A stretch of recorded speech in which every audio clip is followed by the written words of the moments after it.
유럽의 한국산 무기 구매 확대. 대미 의존 벗어나기. EU 에디터. 나는 캐나다를 51번째 주로 만들길 원한다. 그린란드는 52번째 주가 될 것이다. 베네수엘라는 53번째 주가 될 수 있다. 도널드 트럼프 미국 대통령이 31일 워싱턴 DC에서 열린 사교 모임 알팔파 클럽의 비공개 연례 만찬 연설에서 우리는 그린란드를 침공하지 않고 구매할 것이다라면서 이렇게 말했다. 일일 워싱턴 포스트에 따르면 미국정 재계 거물들이 참석하는 이 클럽에선 전통적으로 다양한 농담들이 오갔던 만큼 트럼프의 이번 발언도 농담성일 수도 있지만 작년 1월 백악관 복귀 이후 캐나다 51번째 주 발언과 그린란드 합병 발언을 반복했던 터여서 예사롭지 않다. 특히 베네수엘라를 불법 침공해 니콜라스 마두로 대통령을 납치해 기소한 뒤 베네수엘라를 직접 운영하겠다고 한 적도 있어 그의 이날 발언이 단지 농담으로만 들리지 않는 게 사실이다. 트럼프는 2기 행정부 출범 직후부터 캐나다를 미국의 51번째 주로 만들겠다면서 마크 칸이 캐나다 총리를 주지사라고 부르고 고율 관세로 위협해 누구보다 가까웠던 양국 관계를 역사상 최악의 국면으로 내몰고 있다.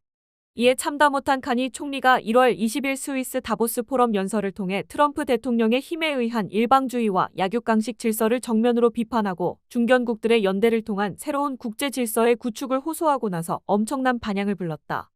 칸이는 연설에서 우리는 전환이 아닌 파열의 한복판에 있다며 지난 20년 금융, 보건, 에너지, 지정학 분야에서 터진 일련의 위기들은 극단적 글로벌 통합의 리스크를 드러냈고 더 최근에는 강대국들이 경제 통합을 무기로 관세를 지렛대로 금융 인프라를 강압으로 공급망을 착취할 취약점으로 사용하기 시작했다고 비판했다. 그는 캐나다와 같은 중견국들은 무력하지 않다. 인권 존중, 지속 가능한 발전, 연대, 각 국가의 주권과 영토 보전이라는 우리의 가치를 포괄하는 새 질서를 구축할 역량이 있다면서 중견국들이 함께 행동해야 한다. 우리가 식탁에 앉지 않으면 메뉴로 오르게 될 것이기 때문이다라고 역설했다. 이에 미국의 역사학자이자 외교정책 분석가인 맥스 부트 미국 외교협회 선임연구원은 미국은 초강대국이 될 수 있는 세력을 소외시키고 있다란 2일차 워싱턴 포스트 칼럼에서 중견국 연대를 호소했던 카니의 다보스 연설을 언급하면서 유럽과 아시아의 민주주의 국가들이 공조한다면 글로벌 균형을 다시 만들 수 있다고 동조하고 나섰다. 부트 연구원은 초강대국들이 규칙 기반의 국제 질서를 무시하는 최근의 사례로 러시아의 우크라이나 침공과 중국의 남중국해 영유권 주장뿐 아니라 트럼프 미 행정부의 그린란드 합병 위협과 유럽, 한국, 일본 등 가장 가까운 동맹국들에 대한 고율의 징벌적 관세 등을 들었다. 카니의 호소의 연장선에서 부트는 강력한 중견국들의 집단적 잠재력은 거의 무한하다며 동서양의 민주주의 중견국들이 참여하는 유라시아 블록을 제안했다. 그 대상으로 미국의 동맹인 나토 회원국들, 동아시아와 오세아니아의 거대 민주주의 국가들인 호주, 일본, 뉴질랜드, 한국, 대만을 지목했다. 그러면서 이들의 관점엔 강력한 중첩이 있다. 이들 나라가 함께 행동할 수 있다면 그 자체로 하나의 초강대국이 될 것이다라고 주장했다. 부트가 보기에 이 유라시아 블록의 잠재력은 엄청나다. 인구 약 9억 명, 국내 총생산 39.5조 달러, 국방비 8,300억 달러, 병력 310만 명이다. 미국의 인구 3억 3,800만 명을 압도하고 GDP 31조 달러를 넘어서며 국방비도 올해 미국의 8,500억 달러에 육박한다. 중국의 경우 인구가 더 많지만 다른 모든 부분에서 뒤처져 있고 GDP는 유라시아 블록의 약 절반 수준이다. 러시아는 훨씬 더 뒤처져 있으며 GDP 2.5조 달러에 불과하다. 세계를 3분하려는 미중 러에 견주어 볼 때 잠재력 면에선 또 다른 초강대국의 체급을 갖출 수 있다는 얘기다. 이는 어디까지나 잠재력이고 실현 가능성은 별개의 문제다. 부트는 이런 방향으로 가는데 중견국들을 가로막는 유일한 요인으로 단결의 부족을 꼽았다. 러시아, 중국, 미국은 모두 단일 국가인데 비해 나토는 32개국, 유럽연합은 27개국으로 구성되어 있다. 그는 유럽의 자원은 느슨하게 결집해 있을 뿐이며 아시아 민주주의 국가들과 조율도 거의 없다.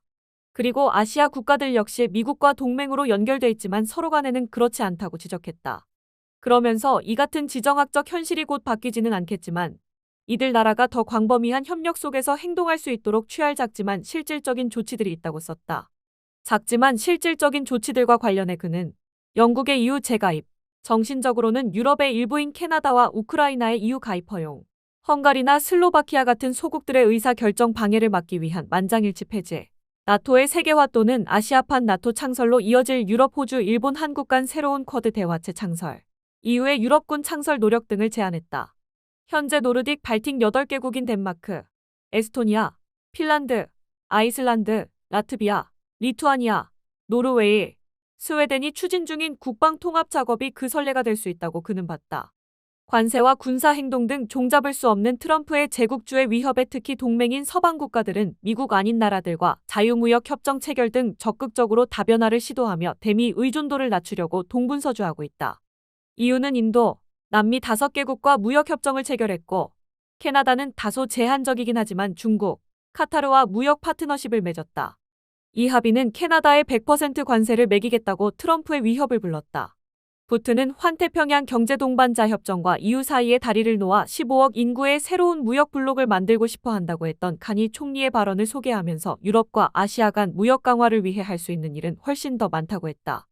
국방 분야에서도 이들 유라시아 국가가 대미 의존 축소 차원에서 국방 역량을 확대하는 게 급선무라고 부트는 지적했다.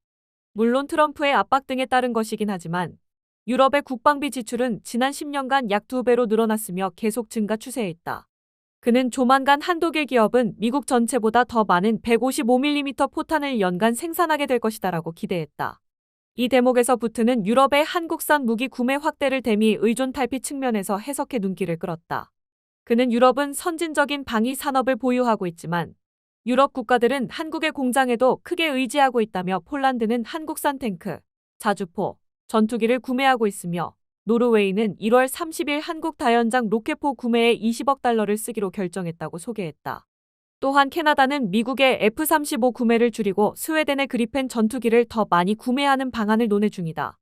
이날 하나에어로스페이스와 노르웨이 국방물자청은 이재명 대통령의 전략경제협력 특사인 강훈식 대통령 비서실장과 마르테 게르하르센 노르웨이 국방차관 등이 참석한 가운데 다연장 로켓포인 한국산 천무 16문과 유도미사일, 종합군수지원 등을 포함하는 풀패키지 공급 계약을 체결했다. 이런 움직임들을 두고 부트는 트럼프의 위협을 고려하면 미국의 동맹국들이 미국산 무기 체계에 대한 의존도를 줄이려는 건 이해할 만하다고 촌평했다. 물론 스텔스기, 장거리 미사일, 위성 정찰 등 동맹국들이 미국에 크게 뒤처지는 핵심 역량들이 여전히 존재하고 그중 가장 중요한 건 핵무기이지만 만일 미국이 동맹국들로부터 신뢰를 완전히 상실하게 된다면 더 많은 나라가 자체 핵 억제력 보유 쪽으로 나아갈 우려도 있다고 봤다. 유럽과 아시아의 미국 동맹국들이 각자의 길을 간다면 미국은 어떻게 받아들일까?